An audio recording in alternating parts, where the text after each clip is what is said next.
allow the two children to handle the budget. It's okay. Off your mind. It's okay. She Off your mind. Off your mind. like me. Chai! Now wow, people wey suppose talk truth to power don't off mic. And if we talk, now 500,000 they go summer us, call them hate speech. But fear not, my ego don't come. Ingo torchlight every corner, nooks and cranny of all these bad people where they spoil our country.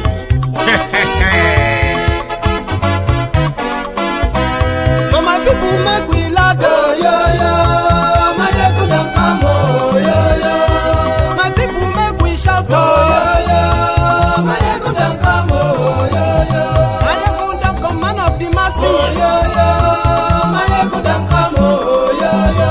My ego diary politico, oh yo yo. My ego don't come, oh yo yo. This one not the off in mind, oh yo yo. My ego don't come, oh yo yo. Can in the touchlight every corner, oh yo yo. My ego don't come, oh yo yo. Okay, some people be they holla say they want the power. Chai, them be promise us say we go get light and power. Them hustle sote they can't get the power. But now they know they do anything with the power. Every day, dollar just they get the higher power. Over naira, still them talk say make we off mind. But thank God say my ego don't come. So my people make you laugh, oh yo yo. My ego don't come, oh yo yo. My people make we shout, oh yo yo. My ego don't come, oh yo yo. My ego don't come, man of the masses, oh yo yo. My ego don't come, oh yo yo. My ego diary politico, oh yo yo. My ego don't come, oh yo yo. This one not they off in mind, oh yo yo. My ego don't come, oh yo yo. Person where they do evil, no one make person talk. Them say that my yegun, that man too they talk. He too they talk. Say my yegun diary, he they hot like pepper. But every day then they take money in bulk. Poor man picking, they the street they hawk. Still them talk say make we no talk. But thank God say my yegun don't come. So my people make you laugh, oh yo yo. My yegun don't come, oh yo yo. My people make you shout, oh yo yo. My yegun don't come, oh yo yo. Man of the masses, my ego don't come, my ego diary politico, my ego don't come, this man not the off in mind, my ego don't come, aha. Now you not done here, all these bad politicians, then we call themselves politicians. Where they thief our money, we no want make the common man get waiting supposed get for this country. Una never hear something. Now go hear one, my ego. You go show na paper. My ego diary political. So my people make you shout, oh yo yo. My ego don't come, oh yo yo. My people make we laugh, oh yo yo. Come, oh, yo, yo. My ego don't come, man of the masses, oh, yo, yo. My ego don't come, oh, yo. Good morning to you, good afternoon to you, and a good evening to you from wherever you are joining us. It is my ego live. Thank you so much for joining me in the Temple of Truth tonight, brethren.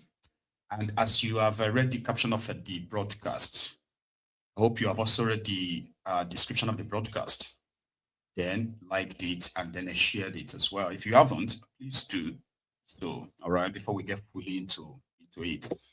Again, the line is also going to remain open just from the moment that the studio opened, okay? But I will take your calls if you want to call in to make your own contribution, then just to stay on the comment section, all right? So thank you.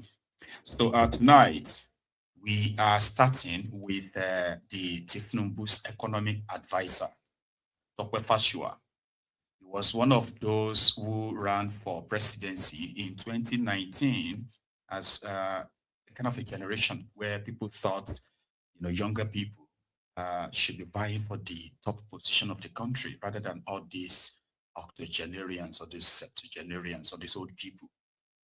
Now, most of them have actually proven that they are as worse as the older politicians that the younger ones always want to get rid of, like to say, blame them. Tope Fasua was appointed political advisor to Coup, and from then on, he seemed to have distanced himself from his normal kind of like a position before now. Before Tope Fasua was appointed, before they appointed him as Tinubu's advisor, he was very much like everyone else who frowned at the flamboyancy, the corruption of the elites. He was also very much one of those who never stopped talking about the bullion van, the Koyi residents of Coup. But now that he's the economic advisor, so when you are asking him about the economic policies of Tinubu, they talk about the reforms. And when you now remind them that, how long do you think your reform will take before the people will begin to see the effect or positive effect of this reform? Because more people are falling into poverty. More Nigerians statistically are falling into poverty. So you haven't lifted anybody out of it. Rather, your policies have wrecked Nigerians, impoverished them. His own, what you guys defense is to say, well, you are wrong. Because in Nigeria, Tinubu's government has made some people very rich. That Nigeria is not a poor country.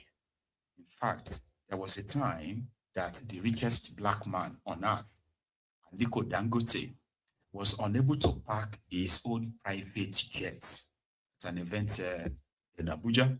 That is to tell you that a lot of people are now buying jets, private jets. That's to tell you, show to you that Nigeria is not as poor as it's being kind of like propagated. So to them, that's an exaggeration, especially from those who never really agree or supported their government. You should listen to him. Tope Fasua, a former presidential candidate, when we thought maybe young people should take over power in Nigeria. But here is one of the young people then. You may assume that you're going to get some numbers at some point in time and then not get it. But I must say, let me close with this, that the key issue now is that we have signed a tax reform. That tax reform has kicked in.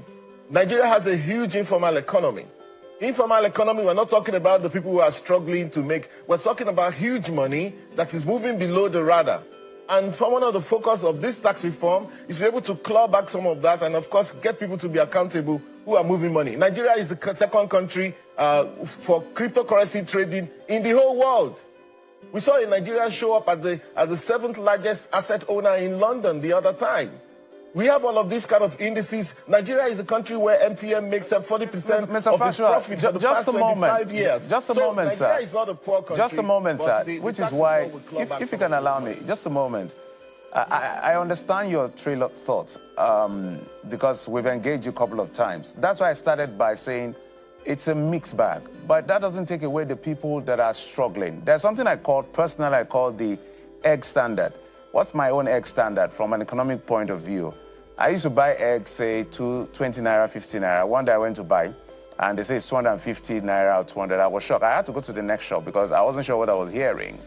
And recently I also asked the price has stayed that way. So somewhere in my head, I'm using the egg as a standard to say, let me see how the gains will bring the price of egg from what it is right now and see how it can trickle down in terms of numbers. The purchasing power of the Nigerian population is quite low. And the president has constantly acknowledged this. But sometimes, those of you who speak for the government, I don't want to use it. I'm careful the word I use. Because the way you're sounding, it sounds like people are not taking advantage of the good reform or the good aspect of the reform. It is the inactivity of the people to see opportunity rather than the policy of government that is keeping people where they are. So I want to ask you emphatically, is it that the economy is good and people are not taking advantage, or this is what they have to deal with because for now it's going to bite harder? So we're clear on what you're saying. So clearly, what I'm saying clearly is that it's our role to ensure that people take more advantage of what's going on. If the states are spending so much on capital, 4 times of what the federal government is spending, the action is at the state level and at the local government level. If Mr. President has pushed for local government autonomy, then the media, yourself inclusive, should put more, more attention on that. I mean, I'm also against this whole narrative of pushing Nigeria, poverty is killing everybody, Nigeria is not a poor country. Maybe we're talking about inequality. The other time, Mr. Dangote, the richest man in Nigeria, said that he couldn't find a place to park his private jets in the airport, meaning that more people are buying private jets, and he said, let people start companies. We have an inequality issue, okay? Even though it's not as bad as what they have in maybe South Africa or Namibia or Zimbabwe or all those places, or even the US or even in China. We are better than them. However, we still have an inequality crisis. So can you shift the narrative to inequality? Can you shift the narrative to informality? Because if a lot of money is escaping government and escaping... Mr. Fasua, Nigeria is a poor country. What data? I don't know what data you're working with, because no, just hold on, sir. When you ask me questions, no, I'm not trying to cut your thoughts. You want to take the narrative and run with it. No, because it's not right for you to take the narrative. You're putting out. We're debating facts. We're debating fact. The data has shown multi-dimensional poverty in the region of over 100 million people. Multi-dimensional poverty. Yeah, okay. Have you landed? Okay, so you asked me a question when you cut me off midstream. You're not letting me land, and therefore I'm not making my point. I'm sure you didn't invite me here to embarrass me. But let me tell you, you mentioned multidimensional poverty. The last report was in 2022 by the MBS. I've also engaged the MBS that we need to have more frequent data on that. Multidimensional poverty is what is called non-income poverty, meaning that beyond people who earn, how close are they to the school, how close are they to the sporting centers, to the health centers, and all of that. Those kind of, how close are they to the bridge, to the roads? That's what it means. Now we're saying that and I want you to please get the World Bank NDU, and you'll see there, it clearly, there's a graph that they showed that the states and the local governments are spending more on capital. Now we need to update that in the multidimensional poverty report to show that a lot more money has been spent on health center. Even under Minister Party, they've refurbished 4,000 health centers. Under the Minister Tunja Lausa, there's a lot of great reforms that's going on in the educational sector. So we cannot be hanging on the 2022 report when things must have changed on ground as we speak. That's what I'm saying. So I'm actually challenging the media in Nigeria that, look, if we have a poverty problem, we agree we have a poverty problem. Millions of people are poor in Nigeria. Millions of people are working up this money. They're wondering, okay, what do we eat next? Where do we go? Millions of fathers don't know where to go for work. And all, that is correct. However, how do we solve it? I quote Karl Marx. Karl Marx said that philosophers have analyzed the world on end, but the point is to change it. So we have been analyzing poverty on end, but the point is to change it. How do we change it? How do we change the scenario? Otherwise, we become voyeur. Nuisance lele.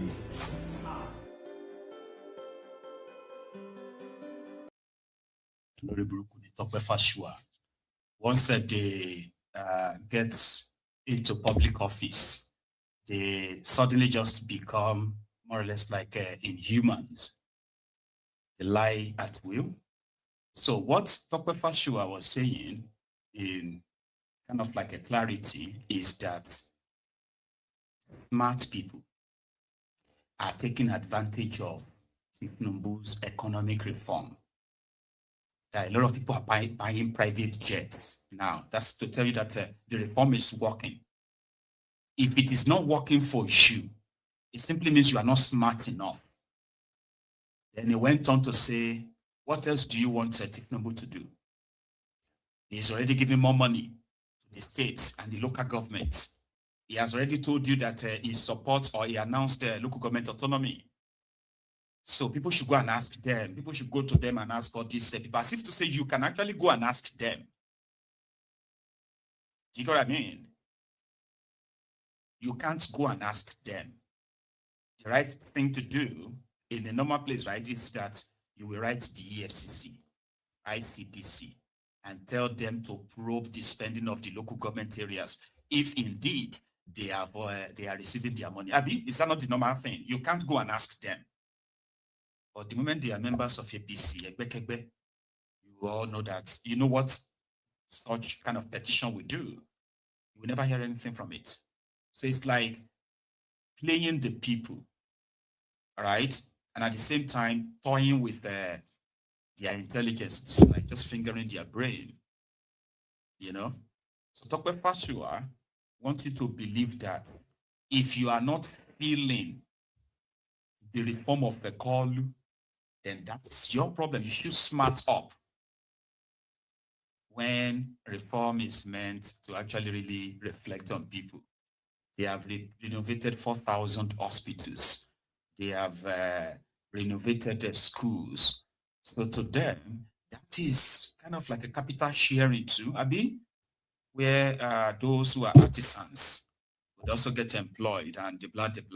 But the thing is that it's not true. Everything is said is a lie. In fact, one of the problems that is believed to have contributed to the removal of Wale Idun, your finance minister, is this issue of giving these capital projects in their 2025 budgets, unable to fund their capital projects in 2025, from 2024 to 2025, to the point that the Ministry of Defense is said to have only received just 7% of their own capital projects. And capital project probably includes improvements in their, their barracks, offices, and other infrastructure that is assigned to them. I'm talking about defense now, the military, the Air Force, and the rest, okay? 7% of what they budgeted for them was released to them in cash. That's how much they released for the capital projects. Health sector, the matter that this madman is mentioning, that they have renovated 4,000 hospitals, lies. Mate came out to tell the Senate that they only received 150 million from their supposed 200 billion naira meant for capital projects, which includes renovating or upgrading hospitals, centers, and all over the place, right? That is the capital project money. The Ministry of Finance could only give them 150 million from 200 billion, no, not 200 million, no. 200 billion naira capital projects, 150 million naira released. And yet this madman is on TV telling you that, the ministry they are all working, they are all doing projects, and this money is trickling down to the economy.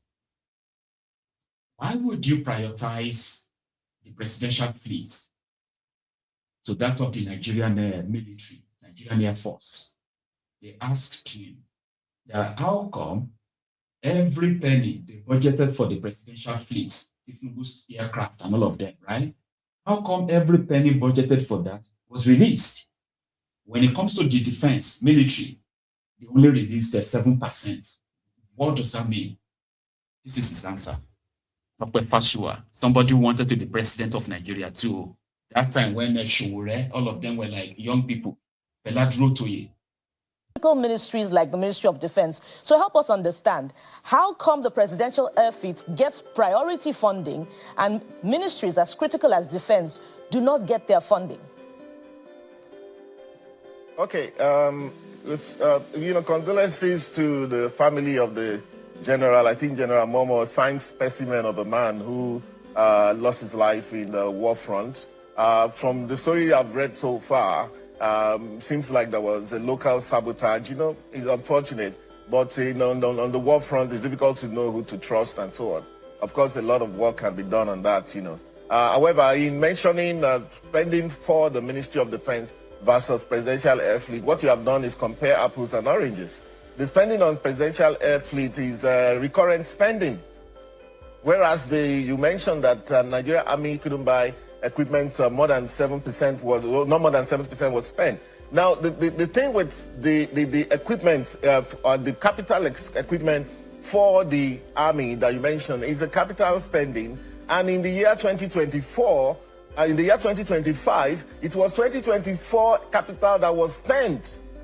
Now, remember, I said that because there was a transition in May 29, 2023, there was an overlap to ensure that the Buhari budget ran before the Tinubu budget began to kick in. And that has created this overlap, even though it took Buhari's government 5 years to be able to get into that budget cycle. And even in Jonathan era, with Minister Okonjo-Iweala, who is a very astute person, they couldn't get that done. So now we know that we would. But however, beyond the aesthetics and the elegance of having a January to December budget, what's more important is that whatever is spent actually is accounted for, number one, and secondly, that it actually gets and trickles down to the people and matters to the people. So the same thing happened for the health sector. In the year 2025, yes, Minister Pate said he only got 36 million for capital for 2025. But in 2025, they spent capital for 2024. Now, the whole idea is to ensure that one budget finishes before another one kicks in, because it's a law. And I'm saying that whereas the situation is not perfect for now, we're looking at it's beginning to get better. So rather than 3 budgets running as of last year, we have 2 now to terminate in June. Hopefully it terminates in June, and then we'll have only 1 budget, and then we run with that. So we cannot compare the recurrent spending on presidential airfleet, which is, oh, they want fuel. Things like they want fuel or they want a quick repair. It's different from buying a new aircraft, you know, or people want to travel and they need whatever, you know, to allowances to travel, the pilot and all of that. That is what gets spent in that report. That you have seen, and not capital spending. So, whereas I'm not saying that things are perfect, but I'm saying that things are improving, and we're going to get better with some of these things. Are you saying that recurrent spending for the presidential air fleet is more important than critical spending for equipment for the Ministry of Defense? Because the presidential air fleet takes care of the president's many visits outside the country. Are you saying that some of the time such things cannot wait for critical spending for the Ministry of Defense? Buki, you have put it yourself. You're trying to sensationalize it. I'm not sensationalizing. I'm putting out the facts. That's your prerogative. That's your prerogative. You know, you can't tell what's more important. I can't say whether you are more important than Kayode Okikiolu or whether you are more important than Jeff. They're absolutely not the same. The Ministry of Defense. Let me say this. Mr. Fasua, the Ministry of Defense is critical to the survival, to the lives of Nigerians, to communities that are constantly facing attacks. So are you saying that the presidential fleet is more important than the Ministry of Defense? I said that's it's an illogical question, which it's a very logical question, sir. I would try to oblige you by answering it, but it's an illogical question. Again, you're comparing apples and oranges. No, you know, that is a wrong comparison, sir. We're talking about the presidential fleet for the President of the Federal Republic of Nigeria as against the lives that he has sworn to protect. I'll let you have the last word on it. I'll let you have the last word. No, it's not the last word. My opinion is this. My opinion. It's a contention on what you consider logical and illogical. And you're on record, sir. One, I don't run the budget. I don't run the finance. I don't run the budget. But I can only explain to you that you cannot stop fueling an aircraft mid-air. You can't do that. You can't fail to service an aircraft. You can't fail to pay the pilots and the crew their money to run their operations. That is recurrent. Of course, everybody agrees that recurrent is easier to disburse than capital. Capital has to go through a process. And nobody has said that the defense sector has not been funded. I'm just saying that there was a rollover that in 2024, in 2024 capital was spent for the defense sector, for the health sector, and other sectors. Right. And now, this year now, 2025 budget for capital would prioritize for those ministries before 2026 kicks in. But 2026 recurrent is already ongoing. Mr. Tope Fasua, we have to thank you for your time. Special advisor. We're getting better. Right. Special advisor to Nuisance Lele.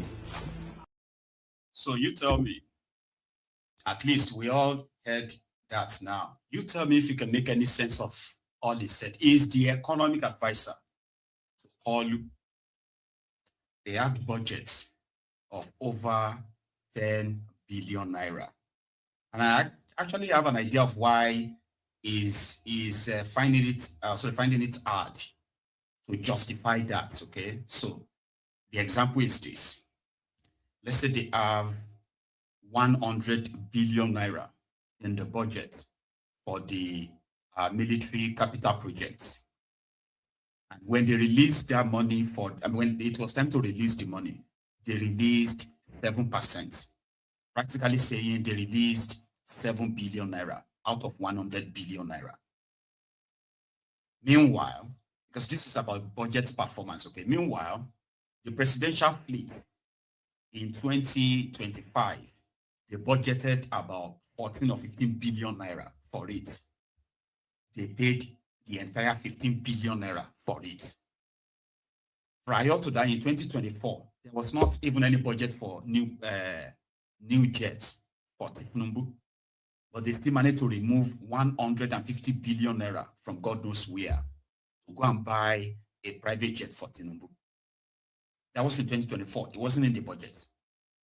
So in 2025, the budget for the presidential fleet was like nearly 20 billion or so. Again, everything was paid. But when it now comes to other capital projects in health sector, defense, what do you call it? Education and all those ones, right? When it comes to the releasing of money for those capital projects, that's where the problem is. So they are measuring the budget performance, and the abracadabra that they continue to use by pulling the wools, over the eyes of Nigerians, those gullible ones who wants to be gullible. Okay, in order to sound smart, they will tell you that, Tinubu is trying to balance the budget because when he came in, 2023 budget was already ongoing. So he couldn't have his own budget. A lie. Immediately Tinubu came in, he submitted over 8 trillion naira supplementary budget. That is to say, they needed money sharp. Okay, so since what he needed money for as a new government is not budgeted by Bukwari, here you get, so he included that supplementary budget. So by the time they got to the end of 2023, supposedly when the Bukwari's 2023 budget finished, also was supposed to be the time Tinubu's supplementary budget for 2023 should also end. And by then, the National Assembly would have received 2024 budget. So guess what? Akpabio and his gang quickly passed the 2024 budget in December 2023. Tinubu signed it into law. So by the 1st of January 2024 budget was already legal. It was already a law. But guess what? They refused to close Bukwari's budget of 2023, end it in 2023. They refused to end Tinubu's supplementary budget of 2023. They refused. Rather, Tinubu wrote a letter to Akpabio for an extension that, despite the fact that Akpabio's house, they've already passed 2024 budget in 2023, and they were in 2024 then, by the way, Akpabio and his gang received a letter to extend the lifespan of 2023 budgets, 2023 supplementary budgets, while they are also supposedly operating 2024 budgets, 3 budgets in 2024. So when they got to June 2024, they now ended 2023 budgets. And normally when they do that, right, it gives room for thieves to sweep everywhere of whatever it is they couldn't steal before the calendar year of that budget ended in December, by 31st of December. They actually had a law that said all budgets in Nigeria must end by 31st of December. People actually almost went to jail simply because they wanted to hurriedly, right, sweep the remaining balance of money that they have not spent in their different ministries' accounts. They were sharing the money. It became a scandal. Some of you should remember that. So Tinubu and his gang came. They wiped all of that out, started their own, opened the floor, the door for thieves. I don't know how to describe it for you, but it gave them that room, no rush, clean everywhere. When you were done, then we can close it. We can say now the budget is done. So then they have 2024 budget, 2023 supplementary budget, 2 budgets in 2024.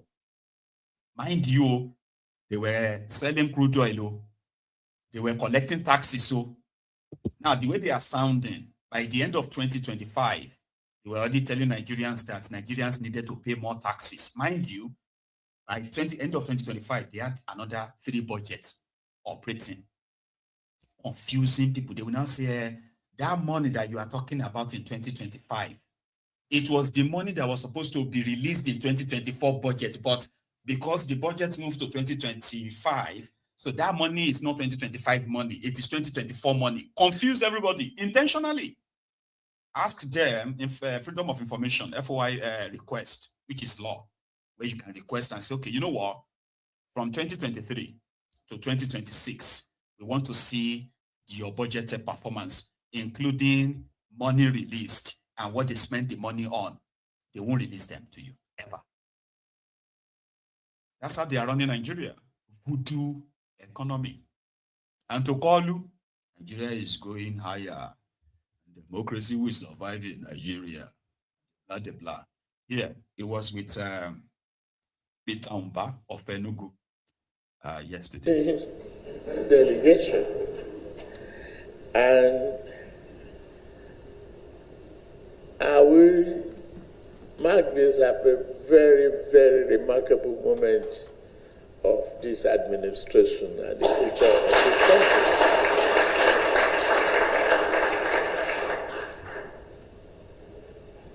The words that you have spoken, Your Excellency, is quite encouraging and transformative.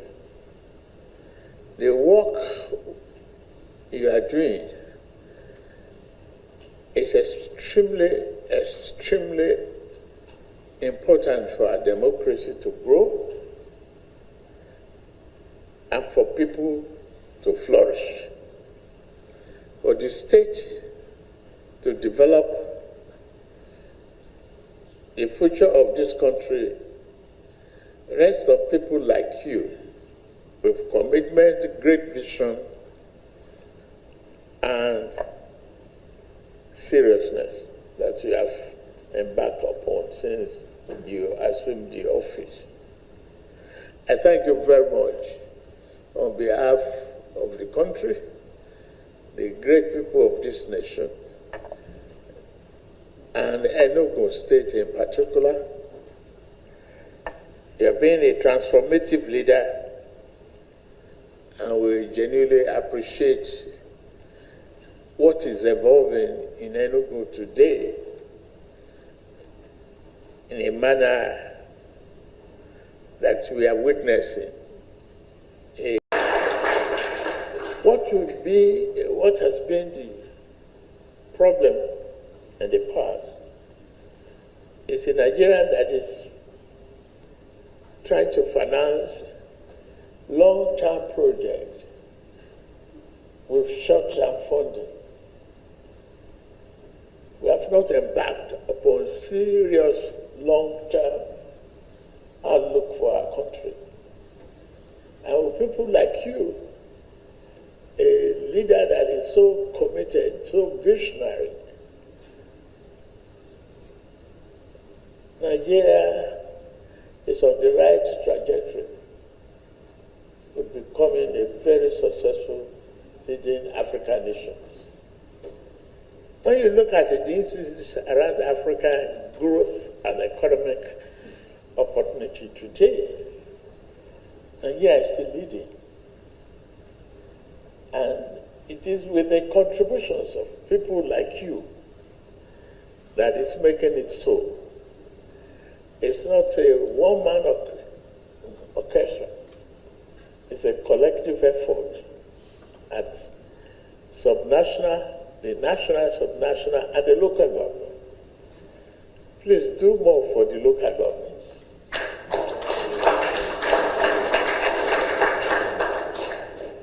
And the declaration of support, I've noted and I appreciate, is very inspiring.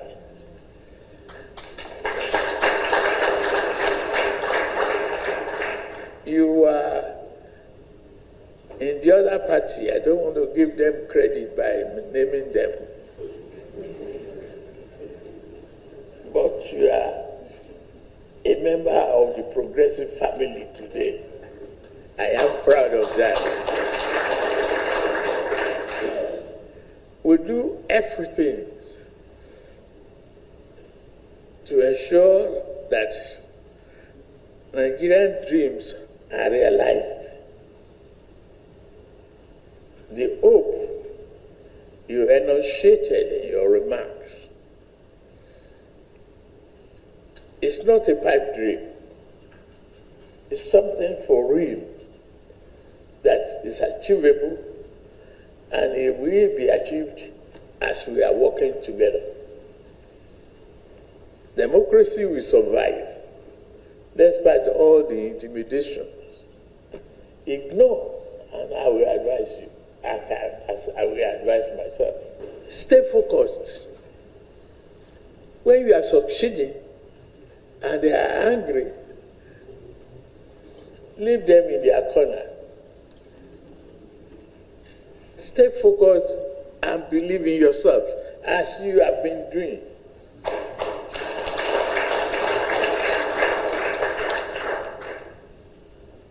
You have leaders who had privatized electricity that is not working. They gave us darkness and despair. And we are trying to get ourselves through that to build a nation of bright hope and joyful people, and leave our children with a life worthy of pride. But they don't even believe in the democracy that they preach all about. Don't pay attention to them, because I will not. We stay in our lanes. We stay focused. We build our life on people, the welfare, the prosperity, and the promise of today and tomorrow. Greatness will become that of Nigeria.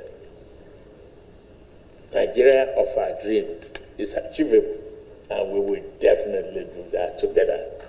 I want to say thank you very much, Peter. We will work with you to build a Nigeria that is not corrupt. I bring you a message of hope.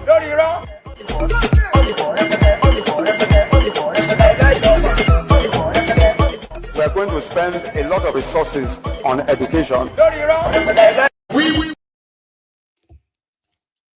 So, it's just all talks. 3 years. And if you have to add it to that of Bokwari, then it's going to be 11 years. 11 years of APC in charge of Nigeria, and they have added 0 megawatt of electricity to the national grid of Nigeria. But here we are. It's still about those who left power 16 years ago. Sorry, rather 11 years ago. They are still to be blamed. Kolu said if he couldn't give you electricity, you shouldn't support him for another term. But they are changing all of that now. They said they inherited private. And he was talking about intimidation. No amount of intimidation is going to change the trajectory they are taking Nigeria. The opposition ADC, who went to the Supreme Court today with the expectation that the Supreme Court was going to set the record straight and correct the INEC and others so that David Mark-led group could continue with their preparation to get rid of Tinubu from that seat. So So every one of them will besieged the Supreme Court in Abuja this morning. Were pretty much like enthusiastic, hoping, they were confident that the Supreme Court was going to deliver a ruling in their favor. And all of this whole wahala, distraction, and Tinubu's kind of like a compromise, trying to compromise them, allegations, okay, will be put behind them, and they can just get set to get ready for the battle ahead. That's not what the Supreme Court did earlier when they arrived in the court. The brother who has actually commenced a kind of analysis for us to understand what the situation looks like before even the Supreme Court. Now, let's listen to him. He has some valid, reasonable points, which based on the laws of the land. Precisely, electoral laws. So let's hear. Yes, you see, when you look at the Electoral Act, perhaps President Bola Ahmed Tinubu, in a hurry to get over the controversy of the, what do you call it, electronic, the beavers and real-time voting and collation of results, went ahead to sign that issues of this nature, of the one that we are before the Supreme Court today, they are actually issues that should have been settled, should be settled within the boardroom of the political parties. And so the Electoral Act, as we speak, is an extant law, is very clear on this matter. And so you would have even said that if you read the Electoral Act, there wouldn't have been any need for this sitting, because it says clearly that it is an internal affair of a political party. But then we as ADC, we are respecters of the law. The ADC is akin to that citizen who believes in not only the supremacy of the law, but in the majesty of the judicial process. And so we are here. We believe that we'll get a judgment. We believe that the irritant, illiterate interloper that is sponsored by the APC and the Tinubu government will be put to shame. Himself and his shenanigans and all those that are supporting him will be put to the sword by the ruling that will come out of the Supreme Court. It's a There's this question by Nigerians believing that this is Nigeria, like you said. Everything can happen. Yeah. So, what happens if Go ahead. has happened? Yeah. Well, nothing happens. Nothing will happen. We are in a country that is constitutionally loaded and predicated on the rule of law. We operate a constitution. We don't operate the handbook of the APC as our constitution. And we don't operate the notebook of Tinubu as our rule of law. So the Constitution, the Electoral Act, our courts will decide this matter. And my prediction is that it will be decided in favor of the ADC for the obvious reasons that we are on the right side of the law. That was before the Supreme Court's start. Anyway, however, afterward, they came out and the Supreme Court said they will be reserving their judgment. Why would you reserve judgment? Like, you've already written your judgment, deliver it, and let everybody knows what they are up to. Because in 2 weeks' time, every party will be expected to have concluded their primaries, choose their candidates, and get ready for campaigns. So if the Supreme Court is also playing the delay game, how is that helping this supposed opposition? It looks so much like controlled opposition. Controlled opposition. They just box them here, push them there, make them wail and cry, then they push them here. They couldn't really push anything back. I haven't seen them push anything back. So the Supreme Court says it's going to communicate the time that it's going to deliver their judgment to their lawyers. So it's a waiting game. Yeah, it's the aftermath. Confident. The case is very straightforward. We are here today. The court, like the legal advisor has said, we are waiting for a day for the ruling. But we are very confident that the case will be decided in our favor because it's an established case. Incidentally, like was reported, one of the judges were actually among the judges that laid the precedent on which we rely for our case. So we are very confident. We just can't tell our members to keep hope alive because, like we have repeatedly reiterated, what is at stake is no longer about ADC. What is at stake is the very democracy of Nigeria. And those who want to ensure that they eliminate multi-party democracy in this country. So it's our collective fight. It's a fight for the very survival of Nigeria itself. Thank you. Thank you. Thank you. You don't know my name? Okay, well, the appeal has been heard today. We've looked forward to this hearing today. And the rest will now leave to the Supreme Court to decide. All I can say is that we are hoping that the Supreme Court will help to sustain democracy in Nigeria. Because the struggle, this case is all about sustaining democracy in Nigeria and ending a looming civilian dictatorship. I do hope and pray that the verdict of the Supreme Court will be one that Nigerians will hail as one that will guarantee the sustenance of democracy and indeed the future of Nigeria as a democratic country. Thank you. My name is Senator Professor Sereme Osumbo. I am the National Legal Advisor of ADC. Thank you very much. Let's talk. Okay. Confident. So they are now doing what you can call the all eyes on the judiciary again. Judiciary again. So the judiciary will now determine if the democracy is in danger or Nigeria would have to embrace civilian dictatorship. On the issue of security, I mean, just yesterday, we still, that day before yesterday as well, I still had the contributors on this program who referenced these American troops that were sent to Nigeria. That what happened? How come that since they came, it seemed that, you know, the attacks, killings escalated. So what is going on? What is their real role? Well, back in Washington, they are still debating the Christian genocide in Nigeria, and they are mostly like asking the same question, asking that America should do something.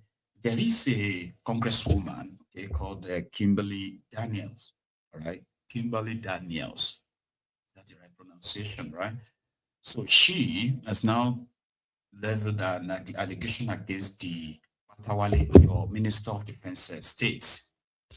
He is accusing him of attempting to bribe her in order to sway their report, you know, their investigation of the killings in Nigeria, to sway the report not to reflect the Christian genocide going on in Nigeria. Matawale denied. I want you to hear the allegation just from this congresswoman, Kimberly Daniels. Again, blood-bought believer. I am a child of the King, an heir of God, and a joint heir with Christ. And my brothers and sisters in Nigeria who love the Lord and are gathering to worship him are under attack. And they are being terrorized and murdered. Children are being murdered. Children are being taken from their mothers. Husbands are being taken from their wives. Wives are being taken. They don't know what's going to happen and when it's going to happen. And we sitting up here in our comfortable America. And I'm not saying, you know, that, you know, we got to pick up everybody's cross.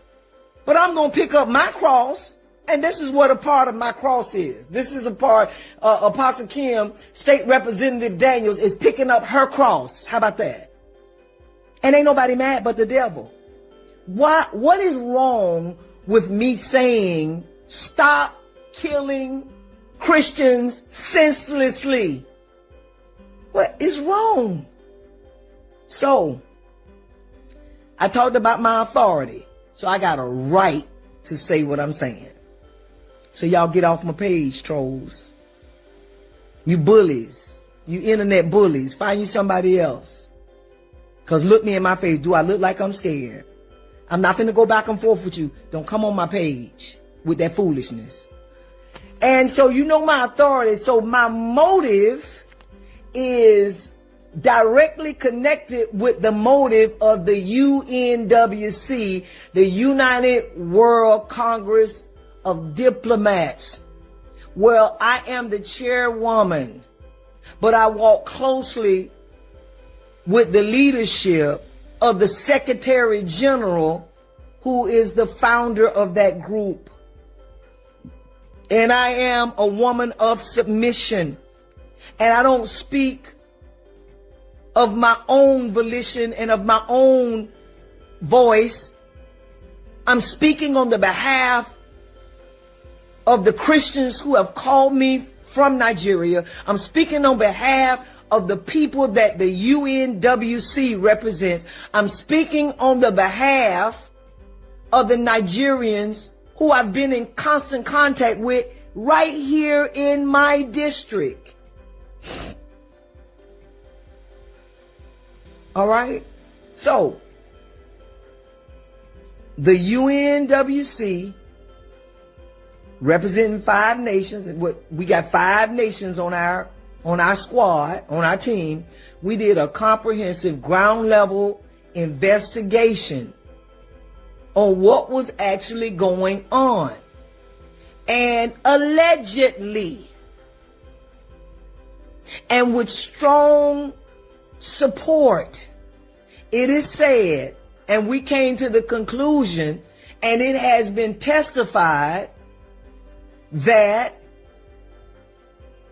the Minister of State for Defense, Minister Matawali, has not been as sharp as he should be in helping these people who are being murdered. And there are many testimonies from the investigation that literally say that he is actually supporting and in some kind of way helping these folk out, and there's some accusations that allegedly he's taking money and allegedly he's helping these terroristic people and housing them. That's what the report said. And in all humility, we did a press release. I respect the president of Nigeria, all the leaders of Nigeria. Who am I? But a woman with a mouth, and ain't nobody gonna shut it up. I'm speaking because I'm the head of this organization, and my prayer is that at least an investigation will be done. At least it will be looked into. I did the press release, and I sent a copy and the report to Marco Rubio in Washington, D.C. That's all I did. Shake the dust, wash my hands, shake the dust. I don't know nobody. I'm not trying to get nobody. But this is where the thing shifted. There was a shift that took place. Because I'm just one person of a bigger picture. I'm not accusing nobody. Folk are innocent until proven guilty. Again. Yeah, until proven guilty, which is right. So they did their own investigation. And from that report, that according to her, after speaking to other people, she forwarded the report which indicted Patawale, I don't know if some of you probably remember that time, it was last year. And I mean, I don't really think that should be surprising, because before Kimberly or Marco Rubio or Ted Cruz or who else again is involved, who have been kind of like speaking on the Christian genocide in Nigeria and their, and those who are funding them, who are funding the murderers. Patawale is always in the picture. He is the former Zamfara governor. Yes. And it was during his tenure, right, that this idea of a repentant terrorist, Fulani terrorist, getting paid huge amount of money, given vehicles. These are open secret. They are not even secrets, like a state government's policy. Patawale was given money. In a short period of time, his government paid out over 1.9 billion naira in what they call the rehabilitation of terrorists. You know that Bello Turiji, that famous terrorist, Bello Turiji, is a product of Patawale. Like they were like this, 5 and 6. For real. Some of those terrorists in Zamfara who were chasing people out of their communities and turning their communities to mining sites, illegal miners all over the place in Zamfara, looking for gold and all that. They got a sanction, the authority of the governor. And who was the governor? Patawale. They were armed, they were given money. What did they expect will happen? His own successor, yes, the current governor, who also have now joined them eventually, right? His own successor came out to the public and told all of us that they made efforts, arrested some of these armed terrorists. But the moment they are taken to Abuja, Patawale as the Minister of Defense for States, will have them released. Somehow these guys just return back to Zamfara and continue what they are doing. That's not me saying it. It's an open statement from the current guy who is the governor there. Now, he can't say that anymore because they are all in the same political party now. So, Kimberly, continue. Until proven guilty, but this is what our group, the UNWC, came up with. And we're asking that an investigation be done. It's looked into further, because too many people saying the same thing, that something changed with Mr. Matawale. The people are crying out. A lot of people are afraid to say something about Mr. Matawale. And lately I found out why. So y'all, let me tell you something. Y'all saw the picture, the poster. And I pray that y'all share this. And I pray that elected officials in America get this. Because Minister Matawale blew my mind. I got a phone call. And not just a phone call, but they sent me the proof that Minister Matawale created his own flyer. Allegedly. But it's the state representative, the elected official who got this from him and don't even know him, gave the information to me. So I got the goods. I got the proof. They gave it to me. Mr. Matawale created a flyer, put the state representative, and y'all know I blacked out the state representative's identity because he don't need to be involved in all this. I don't even want to be involved in all this. But thank God that he contacted me, because this man trying to set me up behind the scenes. Not only did he do the flyer with his picture on it, saying that the things that I said through the investigation of the UNWC, what we said is unfounded and is not true. And so guess what? If not, why do you have to pay somebody that you don't even know to vouch for you? This man asked the elected officials, I will give you any amount of money that you want. And this is what the elected official told me. If it's a lie, he told it, and I know he did not. He was offered money from this same man. And even, not only did he do a flyer up, but he wrote a whole letter praising himself on why he is, you know, good for the position. And you need an American to counter what I'm saying, but the devil is a liar. So before you send another offer, because there are some American elected officials that might just take your money, but sir, your money perish with you. You have got the wrong one. I pray that we can sit down. I am not trying to fight with Nigeria. I am not trying to fight with the government. I was only leading my group and asking for mercy and saying what the people are saying. But what you're not going to do is you're not going to bribe people and try to pay Americans money to make you look good. Sir, you don't even know that man. So I'm going to, what I am going to repent for, I'm going to repent. I'm going to repent. All right. Okay. I'm going to repent for calling you incompetent. I don't believe that you are incompetent, sir. I believe that you are crooked. This has nothing to do with competency. It has to do with crookedness. How dare you?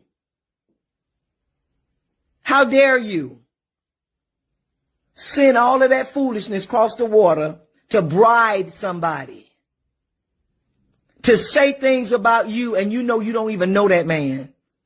And guess what? Come up and say, I'm slander is when you say something that's not true.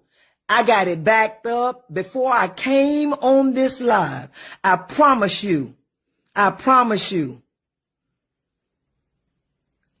We have proof line upon line that you did this. And only thing I want you to do is stop it, sir. I'm not trying to get involved with your business in another country. But I am going to say what I needed to say as the chairwoman. We're going to do our UNWC, as the chairwoman of the UNWC, she's acting surprised. Like, how dare you? I mean, initially I thought you were just incompetent, but right now you are paying lobbyists. That's what they all do now. You remember that Tinubu had to pay $12 million, to stop the Christian genocide narrative. They paid $12 million to lobbyists in America.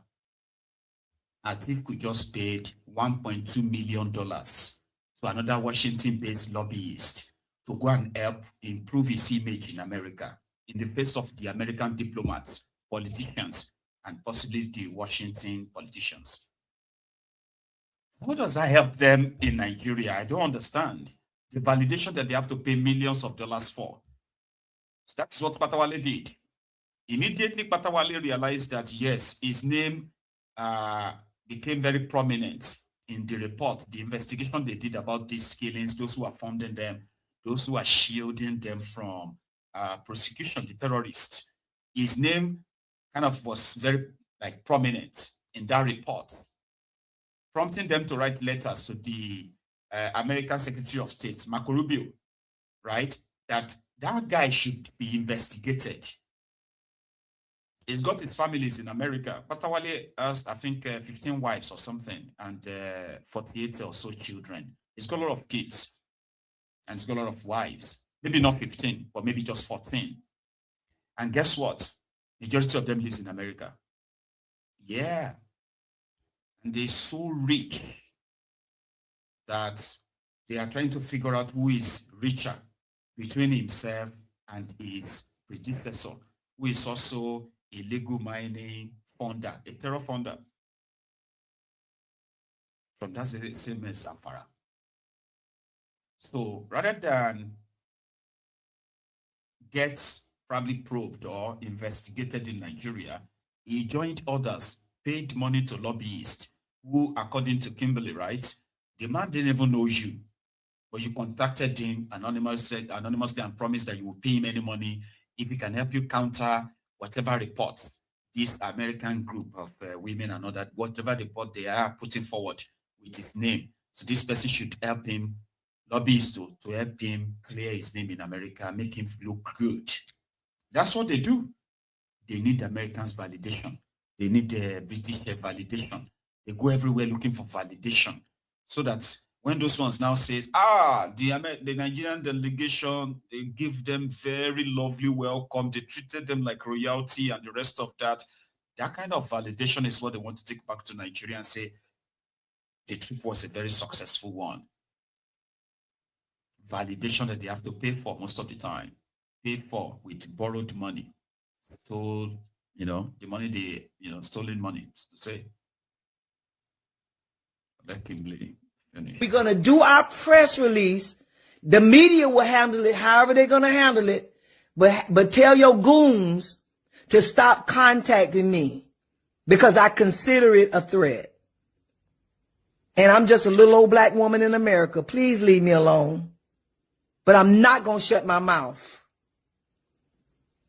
I'm not going to shut my mouth. And every time you bother me, I'm going to bust you out. Because I can see the kind of person you are that will come and ask an elected official that you never met before to do a flyer with you and him on it, and he don't know you. What are you hiding, sir? This is, I feel like is this a movie? I feel like I'm in the Twilight Zone. Is this for real?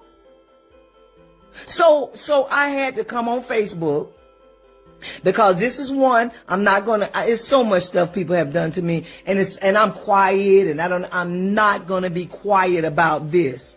So hopefully there can be some way that there can be a meeting of minds, or there could be something. But what you're going to do is leave me alone. And guess what? You probably think that all American elected officials are against each other, but some of us stand together as Americans. And this is my plea to you. Leave me alone and stop lying. Deal with the issues. You don't have to worry about me. I did what I felt like God called me to do. And I know that the angels of the Lord are encamped around about me. I know that. I see somebody putting that on the screen. But to create a fake flyer of endorsement with your picture and another state representative, and then to create a letter praising yourself, and to tell that man you will give him any amount of money to publish it, and you don't even know him, sir, that is not incompetence. That is crookedness.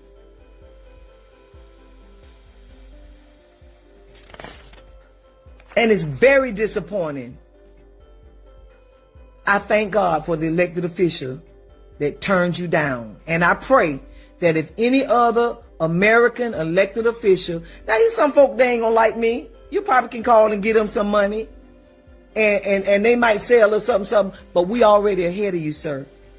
I pray that everybody will share this and know that even if what people are saying is alleged, you must be hiding something. And the bullying and the bribery, we're going to stop that right now. The people are crying out for justice. Blood is crying out from the ground. And I had to say something about it. That's all I got to say. I had to put this on record. And y'all be praying for me. I see folk making comments. Y'all, there's something else in this realm. This is another realm.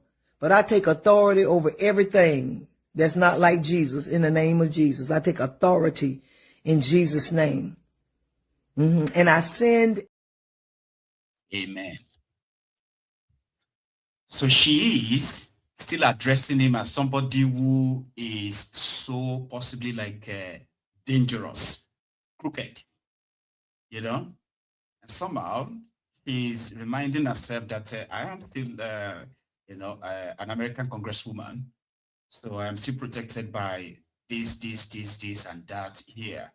So no matter who you are, no matter who you think you are, the money you think you are or you have, listen. It would not change our position. It won't change my position because this is like just trying to talk. Nigerians and Nigerian criminal politicians have so much money. You'll be surprised. They'll call the money in a way that you'll be surprised as well. Oh, $1 million. Oh, we'll give you $2 million. Oh, they will give you $5 million. $1 million. Hey, just like that. Yeah, just like that. This is money stolen from the people. Contracts or budget allocations that never got to the real, the real ministries that needed to use them for the people. Loans that were supposed to be used to fund infrastructures are somehow skimmed out. A lot of it skimmed out to end up in private pockets. The people that are supposed to get all these services are left on their own. If the military in a country like Nigeria that is battling with the terrorists day and night, if the military in the country is so underfunded, and the rest is to feed all of us with their propaganda, and then you'll be wondering, they said that they got this weapon, that weapon, they did this, that. How come we're not seeing the effect of that? How come it is looking like the terrorists are having the upper hand? How come the effort of the soldiers are not really showing? Then you see, the more you look, the less you see. Then you realize that the whole thing is so corrupt because it has been managed by crooked people. Crookedry, or the crookedness, as she put it, right? That one is even worse than incompetency. Somehow, I think it is. Because it simply means that they are intentionally wicked, because they are criminals. Lives are being lost in the process. Still, they're not bothered. Yeah, they were talking about the soldiers killed by the terrorists, and I'm talking about commanding officers killed by the terrorists. In the last 2-3 weeks alone, 4 of them killed by these terrorists. But they are senators. They're having a chat around that. Representing Bauchi, Central Bauchi State. Mr. President, with all due respect, this is the most important issue across this country. And I crave the diligence of the Senate President to allow us discuss this matter sufficiently enough. You know, Mr. President, this is not a political matter at all. This affects every one of us. And 2 things, Mr. President. If you see the trends of the security attacks against our armed forces and sufficiently targeting the very best of our military personnel and other security heads, and more often than not, the trend has shifted from just attacking anybody. If that happens, and we think action has been taken, and I said action has not been taken, and this is not just the work of the President and Commander-in-Chief. Mr. President, this is our responsibility. The National Assembly and the Senate in particular must call all those that are involved, whether or not sufficient ammunition have been provided, whether or not sufficient funds have been provided. Mr. President, we cannot continue to think because we are in Abuja and therefore this does not affect us. It has affected us. Finally, sir, since you say we are running out of time, one of the things that we must do, and I want us to take this in very, very serious, is either to suspend all political activities across this country, or look at the frontline states of Borno, of Plateau, of Bauchi, of Benue, of Niger, of Sokoto, of Kebbi, and part of Kano, and suspend all political activities until we are sufficiently certain that these security issues we are dealing with, we are not dealing with these security issues at all. And I'm not blaming anybody. I am saying we are not doing it. We cannot every time come here and lament. Mr. President, the Major General that was killed, a refined officer that was imported from Pakistan back to Nigeria. Thank you. And he was just slaughtered. Thank you. And we're just looking, a Major General, a Colonel, a Brigadier General, a Captain, and that has become continuous this thing. I think. Thank you. Your time is up. I think we're not doing enough, and we must do sufficiently enough to tell Nigerians we are the Senate of the Federal. Just talk or talk. Ababiole said the reason for the increase in insecurity in Nigeria is simply because of elections. So therefore, Nigerians shouldn't expect any difference. If the number 3 man in Nigeria believes that the reason for the increase in terrorism and killings in Nigeria is because of the election, so therefore Nigerians would have to wait till after the elections. Because that's what he said. He said once the election is over now, all these killings will stop. That's what he said. And right now, they are using the same chamber to pretend that they care. You know, it's crazy the way these guys are kind of like around things. Here is Ndume adding his own voice too. The problem we had in all the locations, including the general that we lost, was because they didn't have adequate equipment, ammunition, and of course, motivation. But now that measures are being taken, we hope that these measures will be accelerated. And lastly, Mr. President, we are aware in my local government, 416 women, children, and elderly, as I speak to you, are in captivity with the Boko Haram. Yesterday, or day before yesterday, they issued a threat that if nothing is being done, that they will disperse them and will never find them again.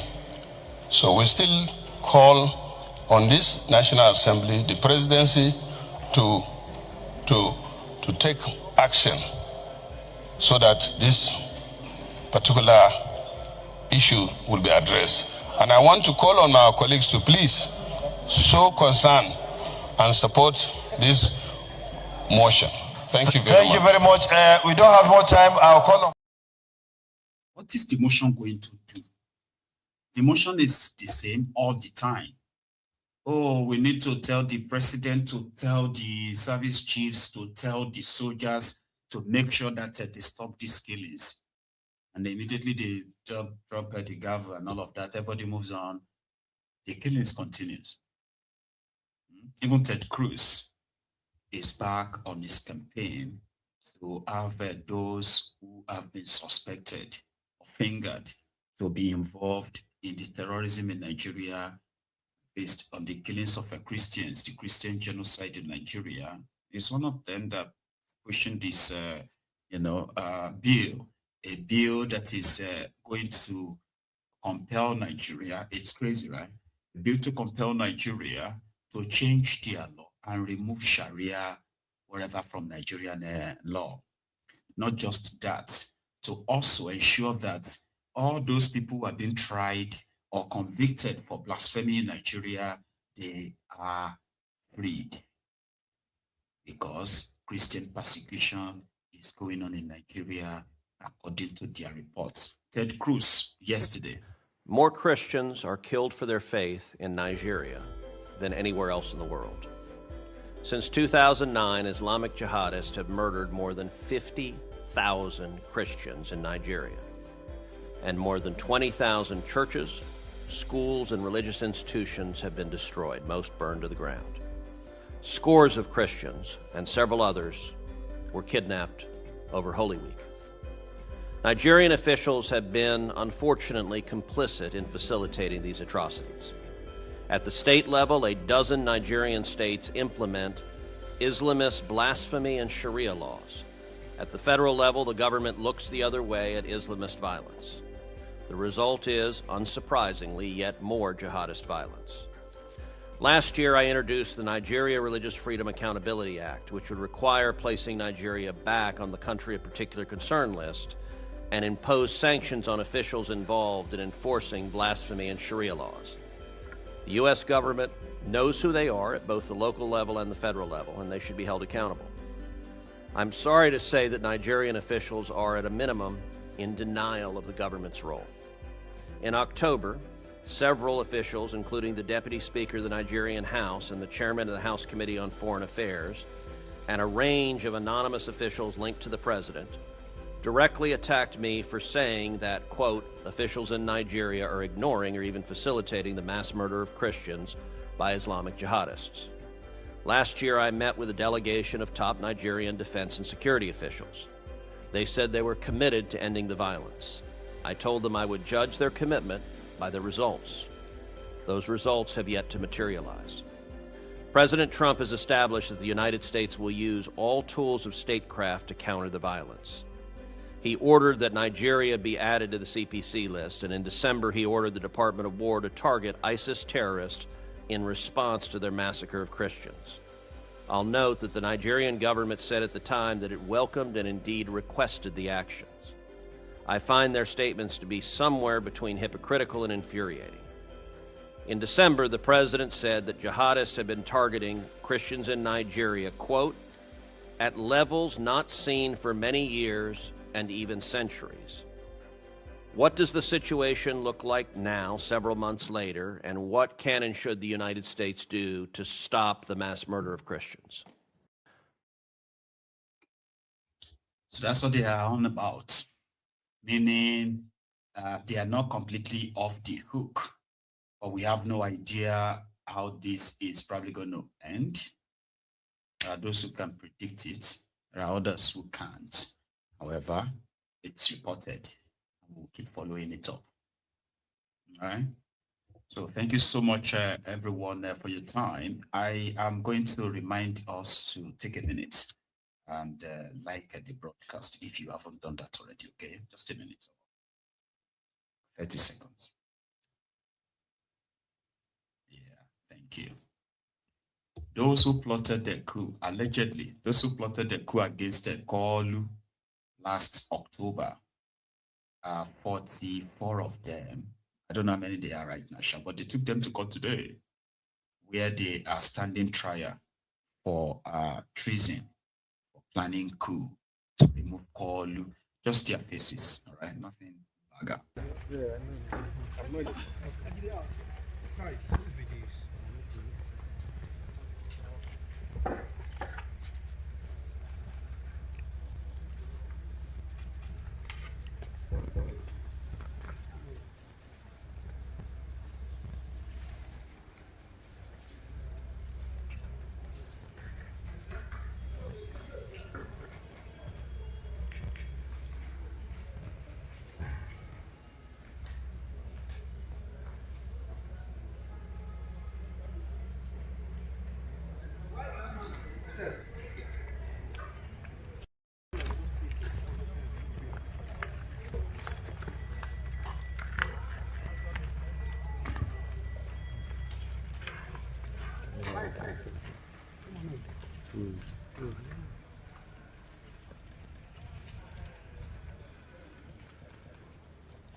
Wait outside. No standing, please. Get out of the seat. You wait outside, man.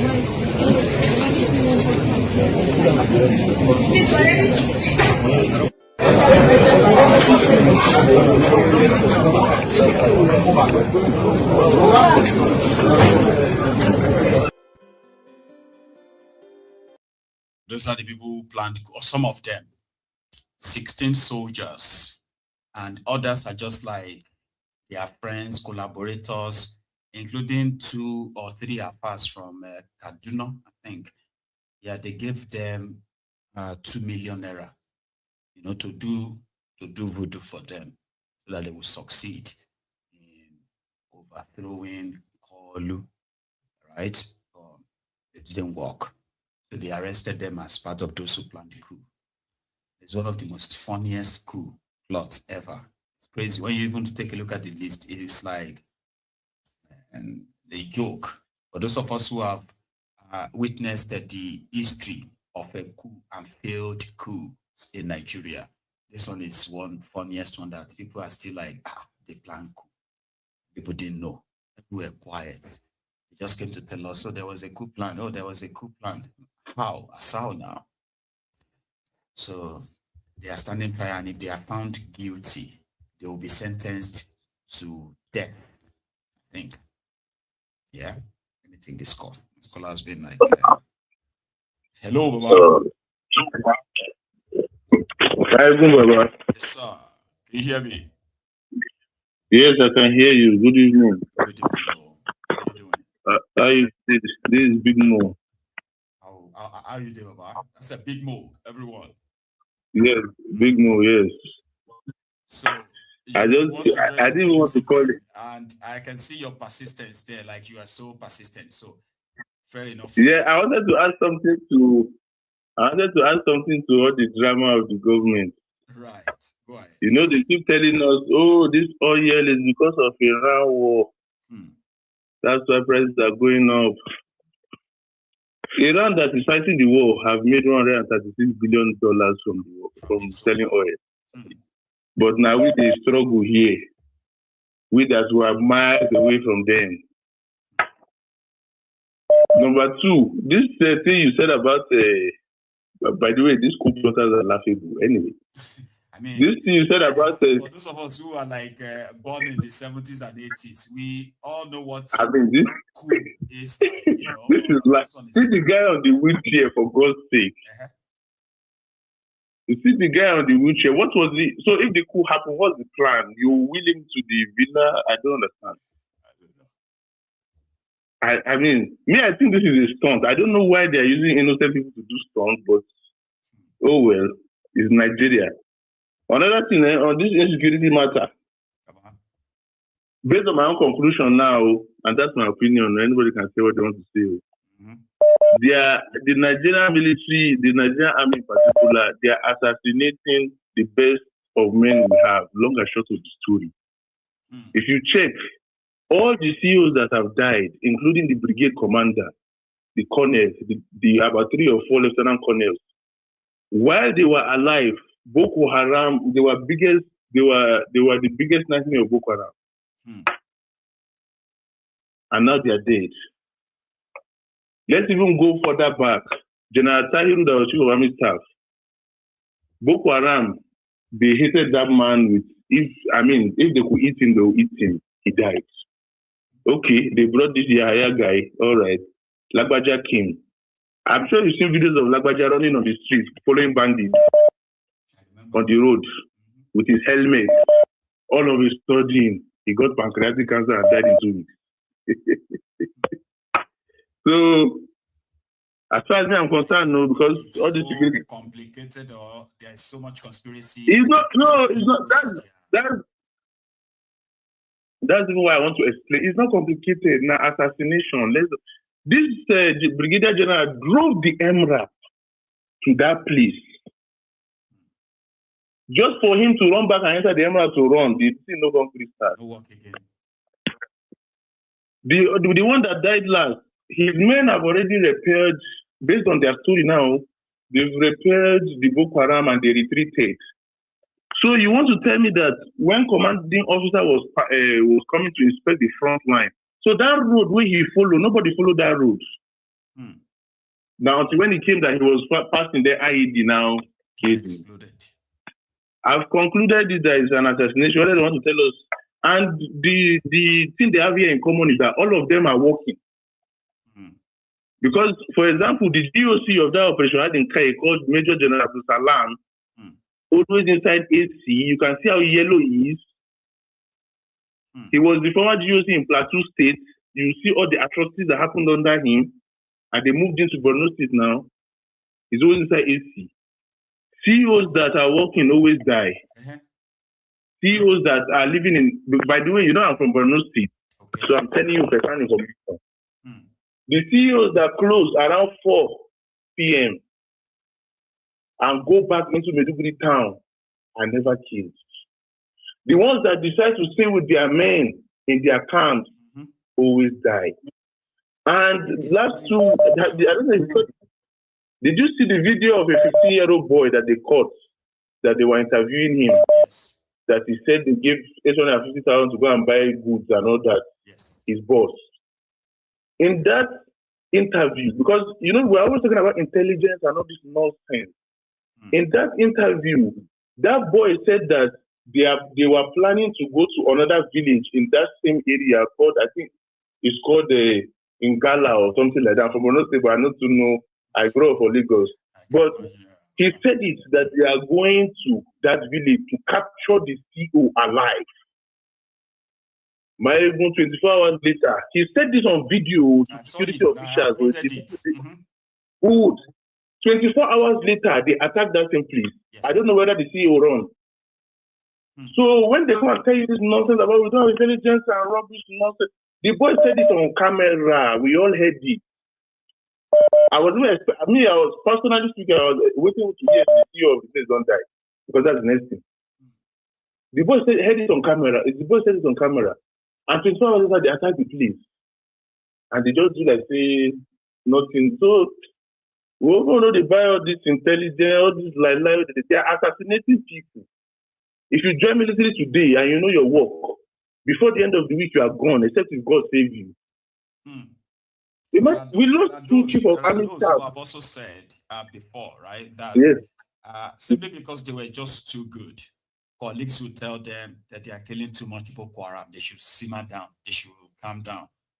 And because it's a crack, for example, now. Yeah, fighting these terrorists, it is so dangerous that the Nigerian army has been so compromised that your colleague, you are both fighting the terrorist, they just pull out his pistol, shoot you.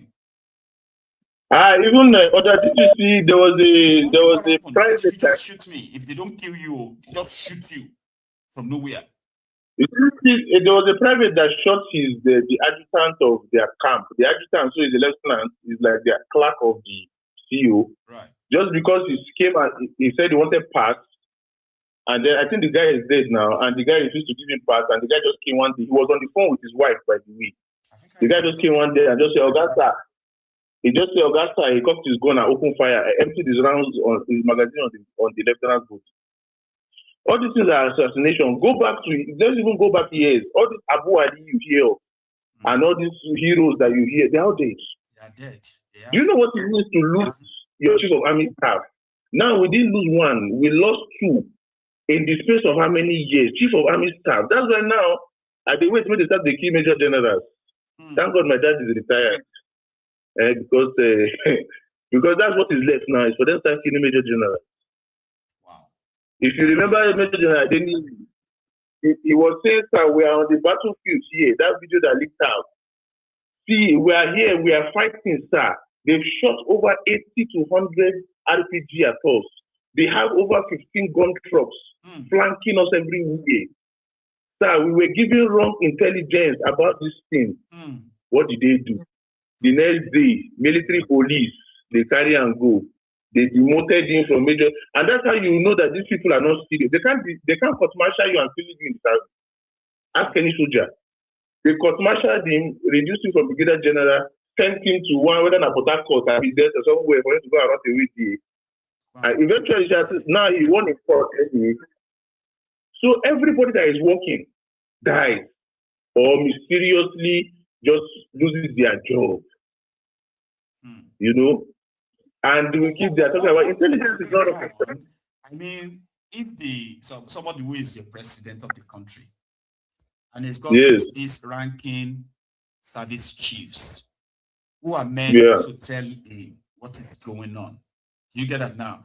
Because some of these things shouldn't even get to the president. It should have been corrected in a way. But it has become so institutionalized that soldiers are talking about it openly.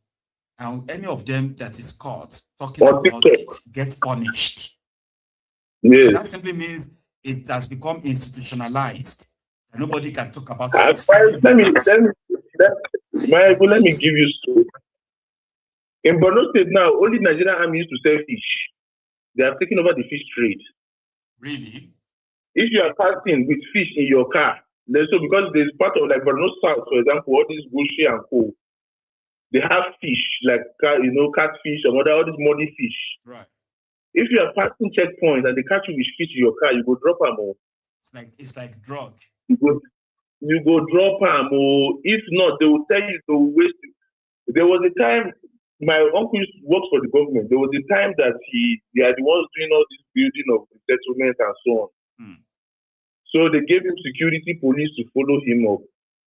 When they came to, he told the police, don't carry fish. They know police. When they reach checkpoints, they say, what are they carrying? They say it's fish. My uncle Kokuma just opened mouth, say, I told them not to carry it. Police started to grumble. It was even a lieutenant colonel. He said, we'll waste you in the bush. Because of fish. You are dropping this fish. Because of fish. They are making millions from that fish. Do you remember when bombed some fishermen and they said no, they were not fishermen, they were Boko Haram? And this was just about 2 months ago. It's good to talk about efforts. They bomb this market. Do you remember that? I'm not even talking about the recent bombing of markets. They bombed these fishermen, and the people are saying, how did those village people got all those trucks for fish? So this making sense. So actually, the military is supplying them.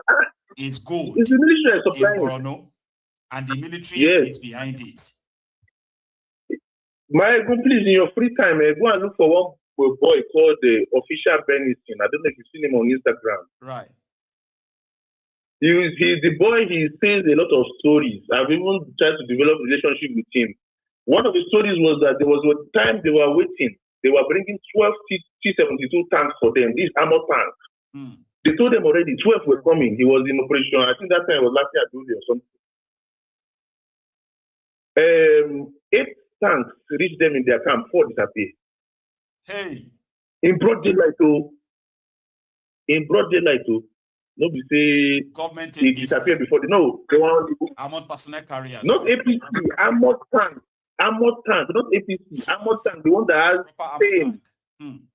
Yes, the one that has chains on the and with the big nozzle in front. That's a massive machinery, Baba. So I'm trying to. That is a massive machinery. 4 disappeared. 4 disappeared. 8 reached them. In transit. At some point in Borno State, Boko Haram had a helicopter. Now. At some point, when they merged with ISIS, they had a helicopter.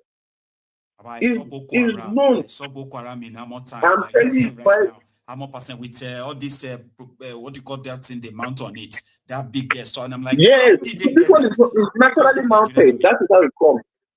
That is how it comes. The tanks that you just Google it, T-72 tanks. I don't want to talk too much, but if you know what's going on in that state, in that state, not only that state, that whole region. Nothing is never going to end. So APC it's not going to end. It's not going to end. It's not going to end. That's why when you are fighting all this nonsense, they come and say, look, asymmetry, non-asymmetry. I mean, in 17 years, you cannot teach your cadets in NDA asymmetric warfare. When you have been fighting it for how many years? When last did you fight a normal country? Since Syria alone, when last did we fight countries? But they have tens of asymmetric, non-asymmetric, kinetic, non-kinetic. Tens of thousands of repentant terrorists. What happened to the intel they extracted from them? What were they telling them before they agreed that they have repented? Because I believe that if you are caught as a terrorist, right, before any deal is given to you, you must offer something. Abi, you must give something. They don't suffer. I'll give you this information for my freedom, Abi, to reduce my punishment, Abi. Okay. Let me terrorists, but there's no intel from them. Why? Let me give you a scenario where they learn this playbook from. So that because all these things that they are doing, they learn it some way. You see in Israel, you hear Hamas, Hezbollah, and all that in Israel, correct? Yes. You know that indirectly, Benjamin Netanyahu is sponsoring Hamas. But in his own head, he's thinking that he can infiltrate them, sponsor them, and then kind of control them. Do you understand? Because if you can control them, they will cause, like now, Trump is planning to build resort in Gaza, for God's sake. You know, is that not good? That's where they get all these playbooks from. That's why everybody running to America, like this woman now that is calling for Matawale's head, what she even said is very faulty. So you skipped the Minister of Defense. You now went to Matawale.